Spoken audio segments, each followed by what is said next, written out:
अरे पहले ही उसको बता देते कि भाई राम नाम सत्य है। लोगों को डर तो सत्य तक रहता है, राम नाम से कोई परेशानी नहीं। अगर आप कह दो भैया राम राम, कोई दिक्कत नहीं, बड़े प्यार से करेंगे राम राम, तो सत्य कह तो वही नाराज हो जाएंगे। लेकिन सत्यता तो यही है कि राम नाम सत्य है। उद्धार को राम नाम से ही। आज नारद जी ने कहा कि देवी मैं आपके कष्ट को दूर करूंगा, मैं आपके दुख को दूर करूंगा। आपका जो दुख है ना, मैं उसको दूर करूंगा। नारद जी परेशान हो गए, हताश हो गए। नारद जी वहां से चले जाते हैं तो मार्ग में आकाशवाणी हुई, व्योमवाणी तदै भूर्णवारिसे किद्यतामति उत्तमा शपलस्तेयं भविष्यति न संशय। आकाशवाणी ने कहा कि हे संत शिरोमणि नारद जी, आप व्यर्थ में परेशान ना हो। यदि आप ज्ञान वैराग्य के बुढ़ापे को दूर करना चाहते हो, भक्ति देवी के कष्ट का निवारण चाहते हो, तो आप श्रीमद् भागवत की कथा करो, आप सत्कर्म करो, और सत्कर्म आपको संत ऋषि मुनि बताएंगे। इतना कहकर के आकाशवाणी बंद हुई। अब नारद जी परेशान कि सत्कर्म क्या होता है, जिससे पूछे वही मोर तुम्हारा ऋषि दे। बद्री का धाम में जाकर के ध्यान करने वाले थे कि सनकादि मुनियों का दर्शन हो गया, सीधे प्रणाम किया और कहा कि हे महात्मा जी, मुझे बताइए शीघ्र से शीघ्र जल्दी मरने वाले को क्या करना चाहिए। बड़े प्रेम से सनकादि मुनियों ने कहा कि हे नारद जी, जल्दी मरना, आप बोल रहे हैं कि भक्ति देवी का कष्ट कैसे दूर हो, ज्ञान वैराग्य का कष्ट कैसे दूर हो, तो एक ही उपाय है कष्ट दूर करने का, केवल और केवल आप श्रीमद् भागवत की कथा कीजिए। आप श्रीमद् भागवत की कथा कीजिए, भक्ति ज्ञान वैराग्य के कष्ट दुख दूर हो जाएंगे। नारद जी बोले, मैंने ज्ञान वैराग्य को उपनिषद सुनाए, वेद सुनाए, गीता सुनाई, क्या ये सत्कर्म नहीं था? सनकादि मुनियों ने हंस करके कहा कि हे नारद जी, वेद जो है ना, ये वृक्ष है। वेद क्या है? वृक्ष।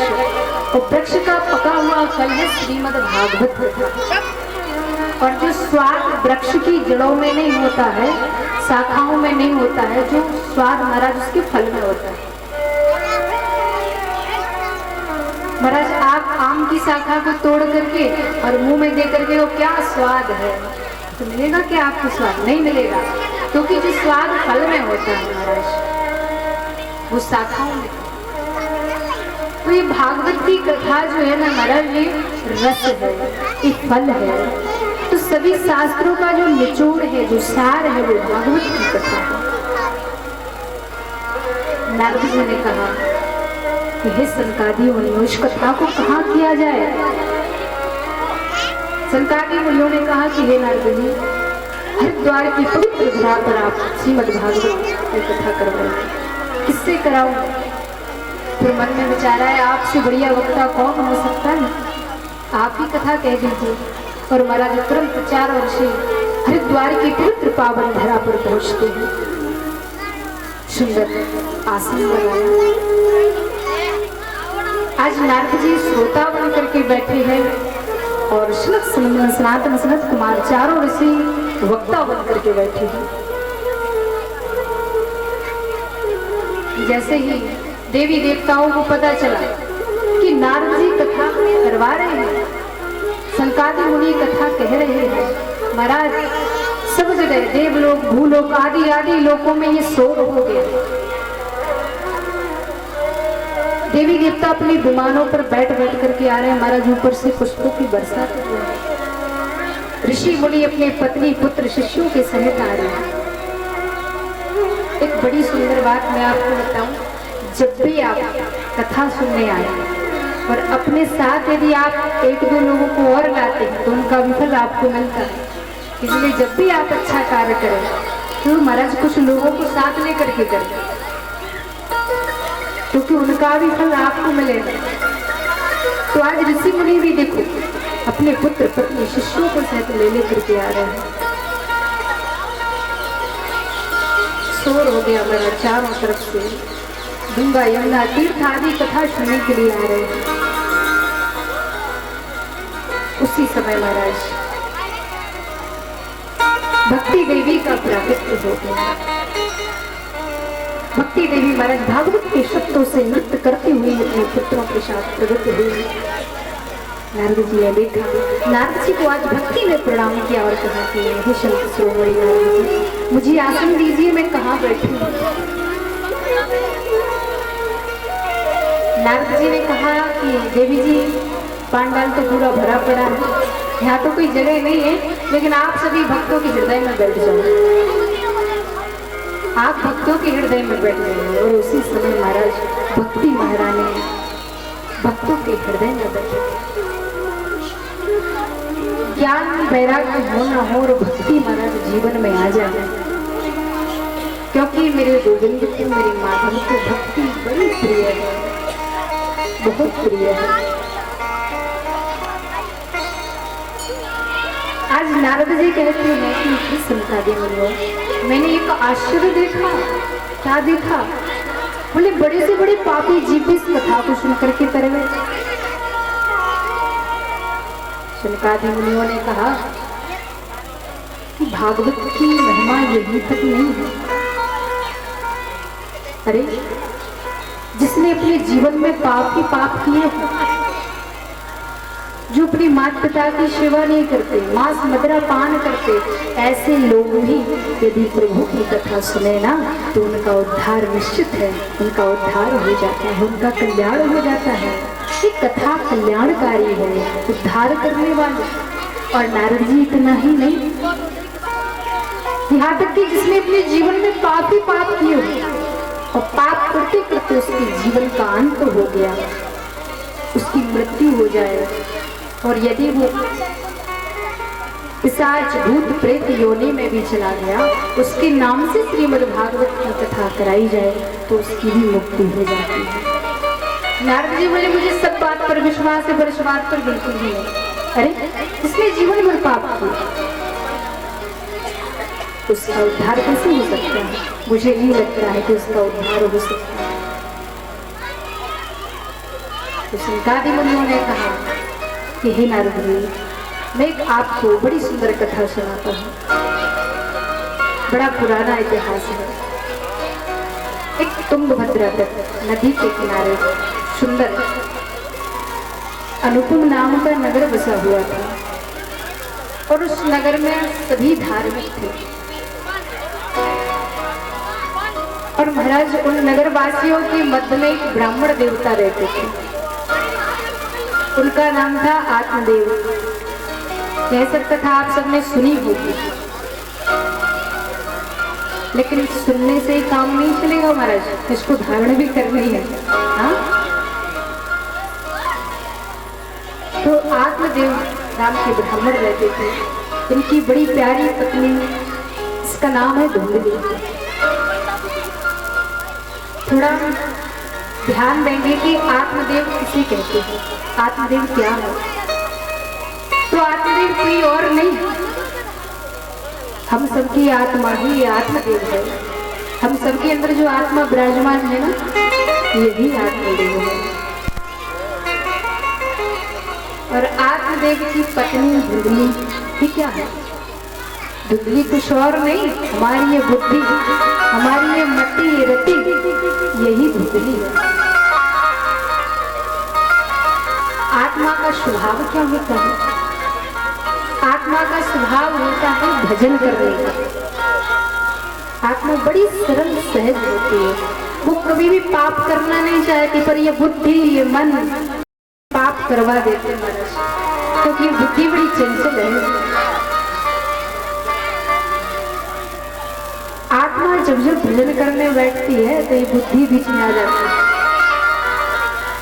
ये बीच में आ जाती है और कहती है अरे भजन करने में क्या रखा है, पुत्र पत्नी आदि नहीं सब कुछ है, और वो माया में फंसा देती है। जब ये आत्मा बुद्धि के चक्कर में पड़ जाती ना। एक बड़ा प्यारा दृष्टांत मैं आपको सुनाऊं, सुनना चाहते हो? महाराज, एक पति ने अपनी पत्नी से भोजन मांगा। अरे सुनती हो जी, भोजन लेकर के आओ। तो महाराज पत्नी बड़ी शौक से थाली सजा करके लाई, पर रोटी में घी नहीं लगा। पति बोला अगर थोड़ा सा घी लगा देती तो क्या बिगड़ जाता। और महाराज पत्नी ने बेलन उठाया और पति के सर में मारा। अब पति की तो खून ही निकल आया। महाराज बड़ा गुस्सा आया पति को। डॉक्टर के पास गया, थोड़ी पट्टी अट्टी लगा दी। अब उसे बाहर निकलने में बड़ी शर्म लग गई। अगर लोग देखेंगे पूछेंगे तो क्या करूँगा। एक दिन किसी कार्य के लिए उसे निकलना पड़ा, तो किसी ने पूछ लिया अरे भाई ये सर में चोट कैसे आ गई। बोला अब क्या बताऊं, सीढ़ियों से गिर गया, एक सर फूट गया। अगर कहूँ कि पत्नी ने मारा है तो बड़ी बेइज्जती होगी, हाँ बड़ी बदनामी होगी। बोले वो क्या है ना, सीढ़ियों से गिर गया। तो महाराज जो पूछ रहा था उसने कहा कि थोड़ा घी लगा लो ना। भाई बोला सारी बात तो घी की है, घी मांगा तो ये दशा हो गई, मिल जाता तो ऐसा क्यों होता। कई बार ऐसी देवियां होती बढ़िया से सेवा करती है, फिर तो वो खबर लेती है पति की। पर धुंधले के अंदर जो था ना कुछ ज्यादा दिखावट। लेकिन मैं बताऊं आप सच्चे पति बता रही हैं,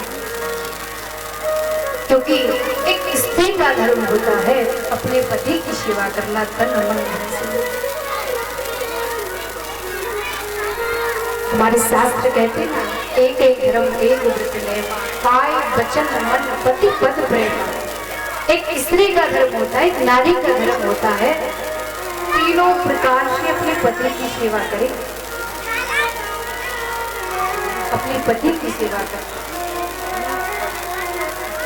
मन से, वाणी से, इस शरीर से।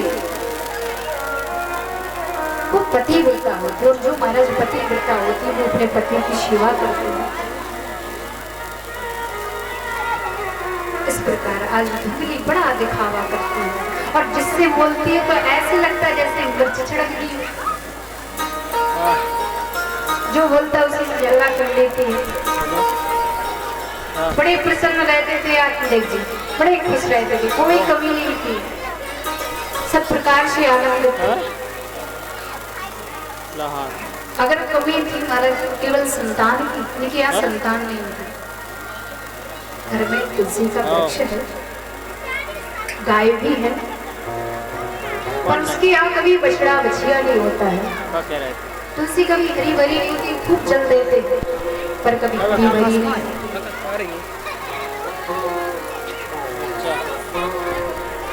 कुछ जरा भी ऐसा नहीं सोचते थे कि मेरे यहाँ संतान नहीं, थोड़ा बहुत अगर सोच लिया।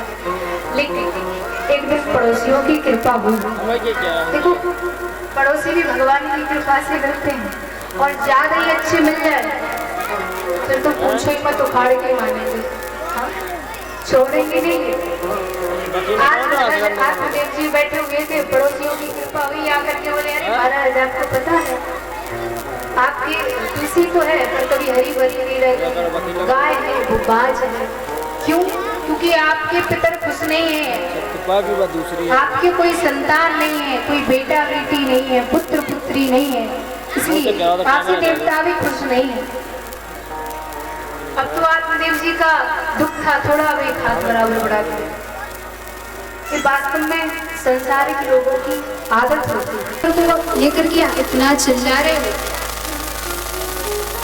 आत्मदेव जी ने कहा ये फल भी कोई साधारण नहीं है, ये फल आप खाओगी ना तो इससे सुंदर पुत्र होगा आपके। अब धुंधली ने फल तो ले लिया, कहा ठीक है मैं खा लूंगी। आत्मदेव जी वहां से चले गए, लेकिन धुंधली मन में विचार करती यदि मैंने इस फल को खा लिया और यदि मैं गर्भवती हो गई कहीं सुखदेव जी की तरह 12 वर्ष तक गर्भ रह गया तो क्या करूंगी? तो मैं गर्भवती हो जाऊंगी, दुबली हो जाऊंगी, मेरी शक्ति कम हो जाएगी। कहीं मेरे घर में आग लग गई तो मैं बाहर कैसे निकलूंगी, मैं दौड़ूंगी कैसे? नाना प्रकार के तर्क वितर्क धुंधली करती है। महाराज धुंधली ने उस फल को नहीं खाया और अपनी सखी को बुलाया, सारा दुख अपनी सखी के पास रो दिया। और महाराज उस सखी ने कहा कि देख बहन, तेरे पास धन बहुत है पर संतान नहीं है, मेरे पास संतान भी है पर धन नहीं है। मेरे गर्भ में जो शिशु पल रहा है मैं तुझे दे दूंगी। कहा इस फल का क्या करें? तो कहा तेरी गाय है ना जो गुबाज है उसको खिला दे, परीक्षा भी हो जाएगी संत के फल की। कहा ठीक है, वो फल गाय को खिला दिया। सखी ने कहा कि तुम मेरे पति को बहुत सारा धन दे देना, मैं तुम्हें अपनी संतान दे दूंगी। कहा ठीक है, वो सखी चली जाती है। और महाराज यहाँ पर ठीक 9 महीने बाद उस सखी के गर्भ से बालक का जन्म होता। वो अपने पति के द्वारा रातों रात धुंधली के पास भिजवा देती। धुंधली ने उसके पति को बहुत सारा धन दे दिया और सुबह तो खबर भिजवा दी आत्मदेव जी को कि आप पुत्रवान हो गए। आत्मदेव जी ने सुना महाराज खुशी की सीमा नहीं। आज मैं पुत्रवान हो गया, मैं संतानवान हो गया, बड़े खुश होने लगे। कहते हैं मेरा नाम आत्मदेव, मेरे पुत्र का नाम परमात्मा देव। धुंधली बोली बस बस सुनो जी, कष्ट मैंने सहा, दुख मैंने सहा, और नाम अपने नाम से मिलता जुलता बिल्कुल नहीं। मेरा नाम धुंधली तो पुत्र का नाम धुंधकारी। धुंधकारी का अर्थ समझते हो आप?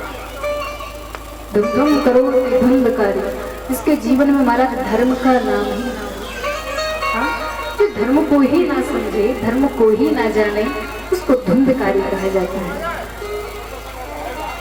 लेकिन ठीक 3 महीने बाद इस गाय को फल खिलाया था, उसके यहाँ एक सुंदर सा बालक का जन्म हुआ।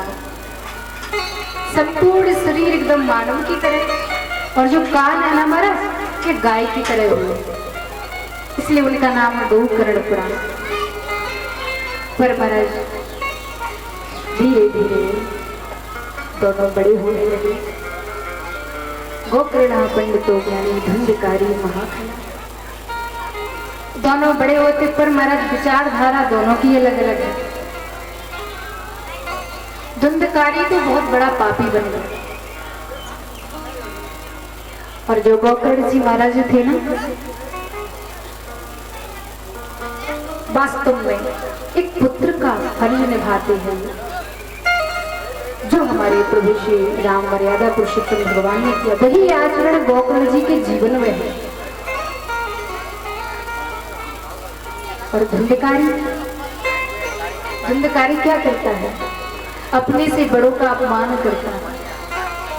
अरे बूढ़े बुजुर्गों में धक्का दे देता है, यहाँ तक कि कोई बालक मिल जाए उसे उठा करके कुएं में फेंक देता है। बड़ों का अपमान करता है, अनादर करता है। ये धुंधकारी की प्रवृत्ति बन गई महाराज। और तो और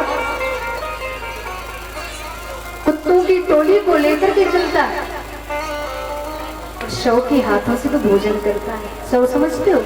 मुर्दे के हाथ से भोजन करता है धुंधकारी। इतना बड़ा पापी बन गया धुंधकारी।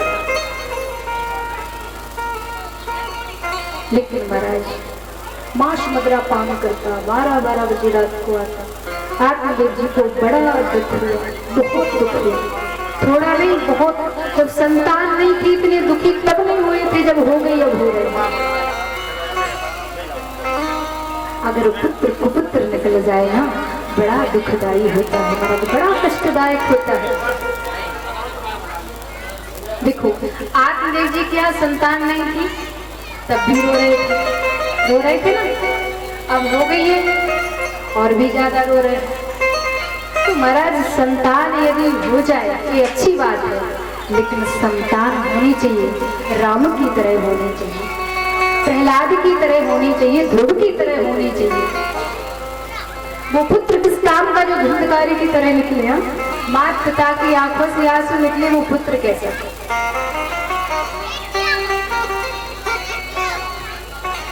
अगर पुत्र पुत्र निकल जाए महाराज बड़ा दुखदाई होता है।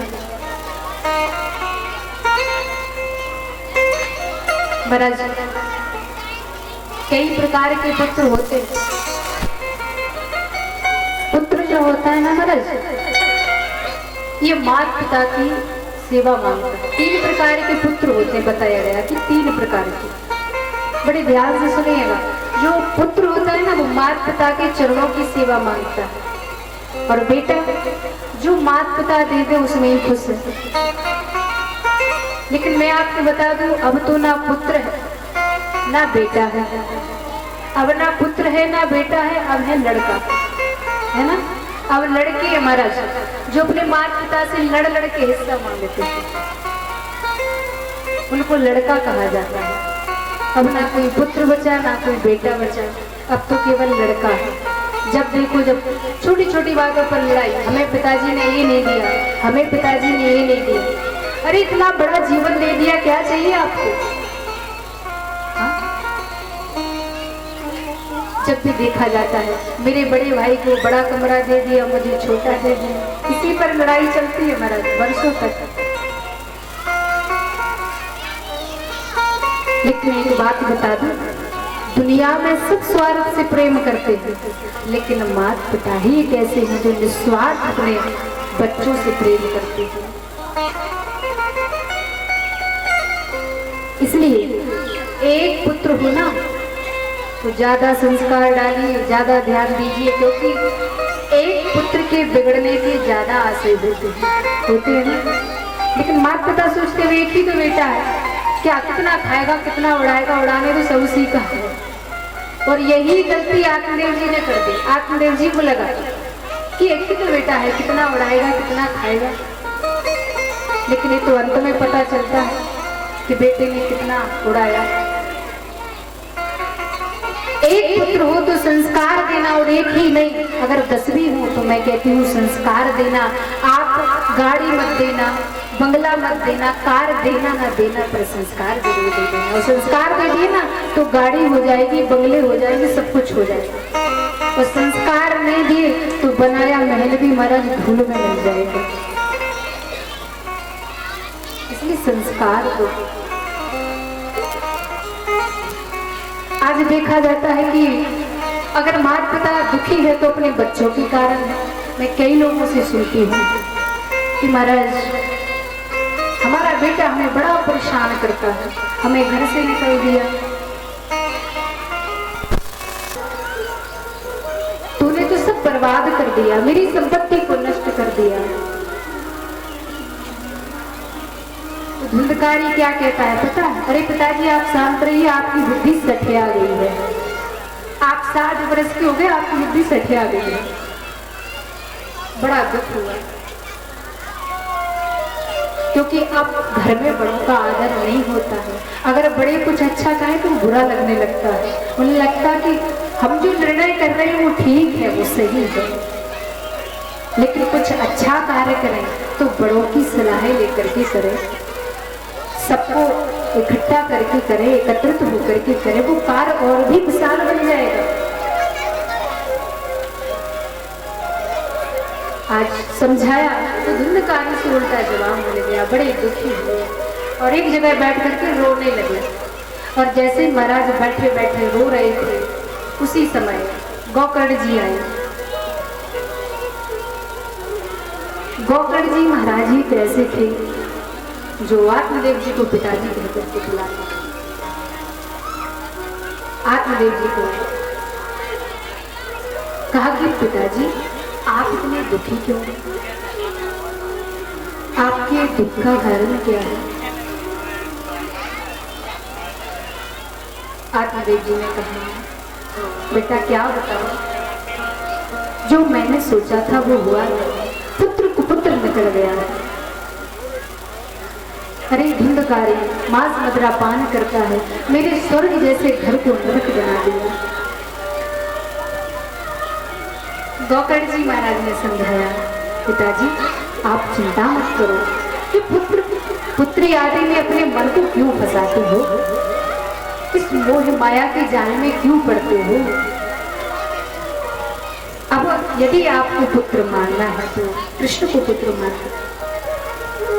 अब तो कम से कम गोविंद के चरणों में मन को लगा ही लो। गोकर्ण जी ने अनेक प्रकार से समझाया और कहा कि पिताजी, इस शरीर की ज्यादा गति नहीं, बस 3 ही गति होती है। चाहे आप पुत्र में मोह बढ़ा लो, चाहे परमात्मा जला दोगे, एक मुट्ठी रात की घेरी बन जाएगी। गाड़ दोगे, कीड़े बन जाएंगे, फेंक दोगे, पशु पक्षी खा जाएंगे। इस 3 गति से अगर चौथी गति होती है तो बताओ। इस शरीर की केवल 3 ही गति होती है। इस शरीर को चाहे राजा कह लो, चाहे रंग कह लो, लेकिन गति तो 3 ही होती है। इसलिए मानव शरीर यदि प्रभु ने दिया है तो अच्छे कार्य करें। हाँ, बड़ी कृपा से ये मानव शरीर मिलता है। जीवन की तृष्णा जो तू मिटाना चाहे, जीवन की तृष्णा सुबह शाम भूले कृष्ण कृष्ण,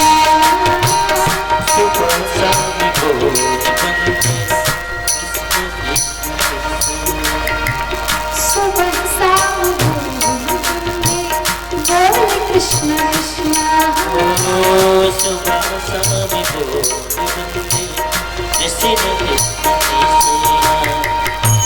जो तू मिटाना चाहे, जीवन की तृष्णा जो तू मिटाना चाहे, जीवन की तृष्णा सुबह शाम बोले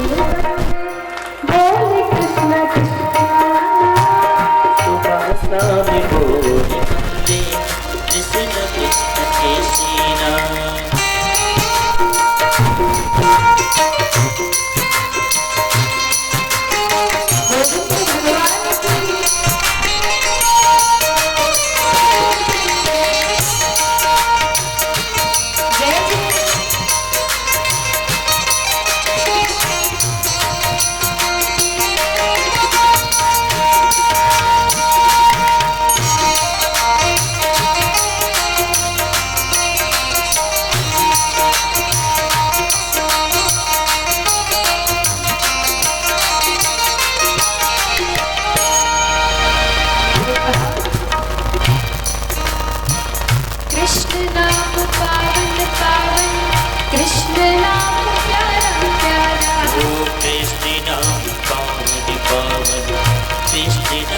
प्यारा प्यारा कृष्ण नाम पावन पावन, कृष्ण नाम प्यारा प्यारा, कृष्ण नाम पावन पावन, कृष्ण नाम प्यारा प्यारा।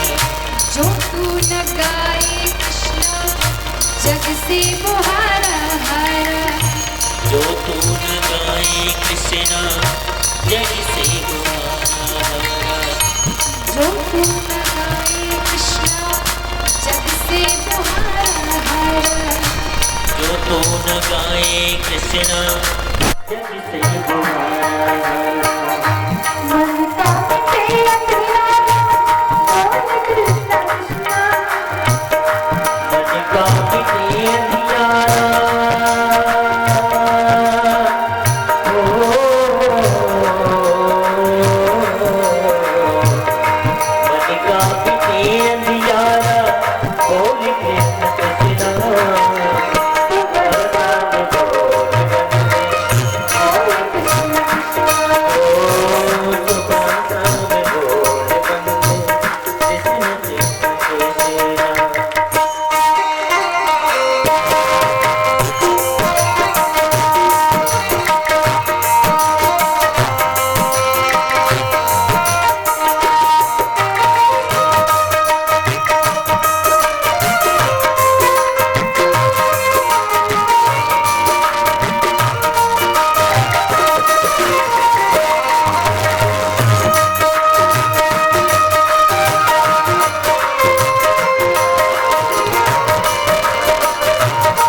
देवी मैया आज की पावन कथा को यही विराम करते हैं। आज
पुष्पैर्देवादिवन्दनम् ओम देवो